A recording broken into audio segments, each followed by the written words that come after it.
I don't think you should just fast for 21 days, juice only on January 1st and go back to bad habits after that. There's a lifestyle, enjoying what God has given us, enjoying, the donuts you mentioned or a birthday cake. You're either disciplining the flesh or the flesh is disciplining you. I hate to say it that way, but that's the truth.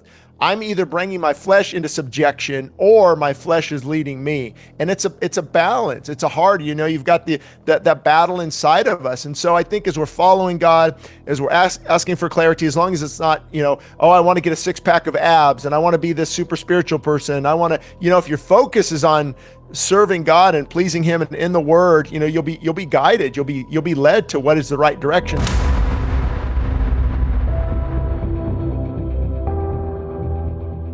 I want to talk about fasting and kind of this fast feast cycling and your own experience with fasting. So tell me about the book you wrote on fasting and what your own fasting protocol, or I believe it was almost like an experiment, was in writing that book. Yeah, there was the one you're talking about, feasting and fasting. I did bring a copy. People can take a look at. Actually, and just so people know, we're not necessarily promoting a book, is they can actually download these for free on our church website at Westside Christian Fellowship. All the books are there, free downloads. Click it and you're good to go. So I just want to help people, but Amazon, last I checked, doesn't let me put them on there free. We tried to go you can do like 99 cents on Kindle, which a lot of people do. Yeah. So we went real low on Kindle and Audible and things like that. But so with fasting, the funny thing is, in the bodybuilding world, that's like, no, do not miss a meal. Every 2.5 hours, keep the metabolic rate up. And of course we know that I don't think that's really true anymore with insulin and how it's released. You got to have all your Pyrex glass containers full of brickin', broccoli and chicken, at least 3 or 4 times a day. That's what I was up to when I had the 8,000. I was up to 8,000 calories when I was at 270 on growth hormone, and you had to make yourself eat. It was. Yeah, I remember those days. The bowl of pasta and chicken. So anyway, so I was taught. I read it in the Bible, and I would justify like, oh man, they didn't really know. As much as we know now. I know Ezra fasted, Nehemiah fasted, Esther fasted, Moses fasted, Elijah fasted, Jesus himself fasted, Paul said in much fastings. And so fasting is throughout the whole Bible. And Jesus said, when you fast, not if you fast. So that's pretty interesting. So there was a lot of conviction, when I first came back to the Lord, like, man, they don't know. It's not that good for you really, because you'll die if you don't eat for what was it normal 3 days, 6 days, you'll die, or at least you'll miss some of your gains, bro.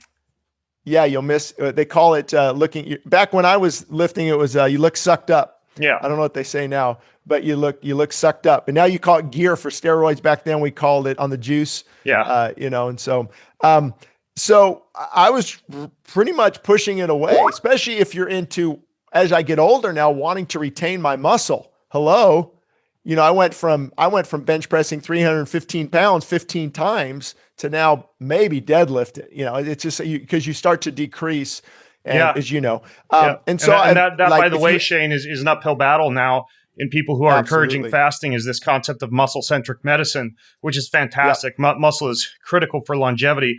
The problem is there's this myth going out there that in order to maintain or build muscle, you must feed it constantly. And in fact, it's kind of the opposite, actually. You've probably come across this research that short-term fasting stints can, especially combined with resistance training and things like protein refeeds, cause a subsequent bounce back and increase in growth hormone and testosterone and hypertrophy, while also giving the gut a break and allowing for some cellular autophagy to occur. So there's a definite case to be made for intermittent fasting cycles and even periods of longer-term caloric restriction. Yeah, like the 5-day fast with insulin-like growth factor raising and everything you just said. I personally I always went past that. I actually did a 40-day fast, primarily water only. You did 40 days? And 40 days. I did some bone broth and I did some juice if I had to preach. And I talk about it. It's a fasting documentary on Amazon Prime. They just posted it. I think it's called 40 Days, my 40-day journey. And I was convicted I want to hear more details on this. Walk me through this 40-day fasting journey. You go from a guy who's totally against fasting, and then just reading, in the Bible, Jesus fasted 40 days. I follow a little bit of Alan Goldhammer's stuff. We've talked on email before. And of course, they don't recommend, don't fast without super, we should probably say that too. Disclaimer, I'm not giving medical advice here. I'm just telling you about my own personal experience. And I think you do need to get medical advice if you're delving into waters that you're not familiar with. So I was just ignoring it for a while and playing around with it, but I thought, hey, this is possible. I lost 37 pounds over the 40-day period. We did the documentary. But I had to preach sometimes 3 times a day, like on Easter. And so that I would bring like a kajava, smoothie, maybe 200 calories, 2 scoops in it. So it wasn't what they would call pure water only, because in order to do that, you can't take any nutrients in whatsoever to go, if you're fighting, I would recommend that if you're fighting cancer or these types of diseases that really need you to go deep into autophagy. And so it was just incredible after 3 days, not really having hunger, but my mouth was, and I was getting heavy. I was eating primarily plant-based, and I got to 230 pounds, and just a lot of nuts, just too many calories. And so I understand that we shouldn't count calories like we used to, and it's more about hormone levels and not as much about. But calories also play a role in. I mean, if you're taking in more than you're burning, calories play a bigger role than anything else, despite a lot of the folks who try to defy that if it fits your macros. Like at the end of the day, if you restrict calories and exercise, you'll lose weight. Yeah. I think I just watched kicked that horse to death on other podcasts. Yeah. So, and so maybe it'd be good to talk. We can talk in the future. I'm curious where you stand on that. But the bottom line is I think we should be aware of what we're eating. Cause I said, okay, mainly plant-based, got some clean meat, and was just eating too much. And people are like, well, I work out 5 days a week, but I eat too much. So if you eat too, because I'm that late night eater, I don't know, if I could just stop at 5 after a healthy big salad and chicken breast, I'd be great. But then the chocolate, you want this, you want peanut butter, we have a lady dropped off a couple gallons of raw organic goat milk. Oh man. Oh, I love that stuff. And by the way, I'm the same way with late night eating, just because we have so much good food around our house, that people send us like the dark chocolate bars and all the different healthy ice creams. Man. You know what saved my butt is ketone esters. I now have ketones with dinner, and after dinner, I don't even think about food because my ketone levels are so high. So that's my hack these days. The little $5 liquid. Yeah, they're not inexpensive, but like a shot of ketone esters or even the ketone alcohol alternative, the one made by Ketone Aid, like having a big glass of that with dinner. If you can, and you can measure this with a sensor like BioSense or any ketone measurement device. If you can kind of figure out a way by the time you finish dinner to have ketone levels of about 3 millimolar, like you don't think about snacking at night. It just goes away, which is great. Well, yeah. And I actually ordered some after you recommended it though. So I'm anxious to try it. I tried one out, but I want to get more into it. So anyway, back to the 40-day fast.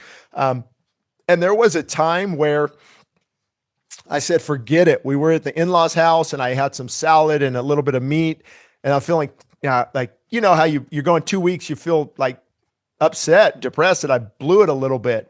And so I got back on track the next day and just kept going, and eventually got to like 193 from 230. And so why I was doing it though, mainly is spiritual reasons. There's a verse in the Bible, this kind does not come out except by prayer and fasting, and the spiritual disciplines, because if you just fast, it's a weight loss program for Christians. That's why you've got it. Instead of eating, you take it to prayer and time with God. And what's amazing is I didn't realize how much extra time I had. Have you ever, when you don't eat all day? Oh, at least the calculations I've done is with making the smoothie in the morning, lunch with the emails, dinner with the family. That I don't quite count because I want to be in the family with the family in the evenings anyways. But it comes out to about an hour and a half or 2 hours. That if I cut out a meal, or on the days I decide I'm just going to do like a fatty coffee or some ketone esters and amino acids with lunch because I want to be highly productive. Yeah, I mean the time and the freedom of time, and also of course you combine that with the focus and the productivity from the elevated ketones and the fasting, and the productivity impacts are enormous. Mm-hmm. And so I wasn't too worried about vitamins, minerals, because I took a little bit of supplementation, and overall it was a great experience. And I wanted to do another fast. That was about a year ago. And it is, I struggle. Okay, when is too much? But I began to realize, studying it in the Bible, looking at all these different things, I think a person, especially as a believer, should live a fasted lifestyle. Now, I don't mean, I should clarify, I don't mean you got to be fasting all the time. But I don't think you should just fast for 21 days, juice only on January 1st, and go back to bad habits after that.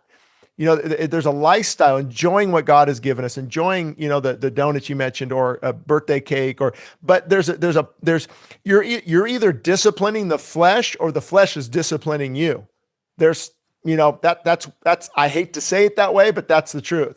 I'm either bringing my flesh into subjection or my flesh is leading me. And it's a balance. It's a hard, you've got that battle inside of us. And so I think as we're following God, as we're asking for clarity, as long as it's not, I want to get a 6-pack of abs and I want to be this super spiritual person. I want to, if your focus is on serving God and pleasing him in the word, you'll be guided. You'll be led to what is the right direction. So I don't know if there's a happy medium, because, those who fast a lot feel like they're fasting too much, and those who don't feel like they need to do it more.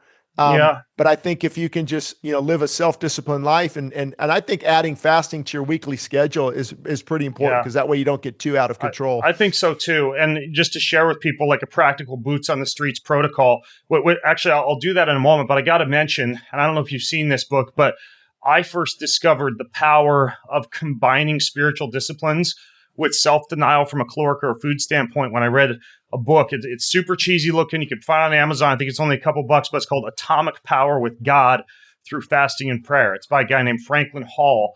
And he gets into all of the different remedies that are healed and the impact in terms of the power of prayer when you combine it with self-denial. And as we were talking about earlier, the link between curtailing hunger and appetite and being able to curtail things like sexual appetite or sinful appetite.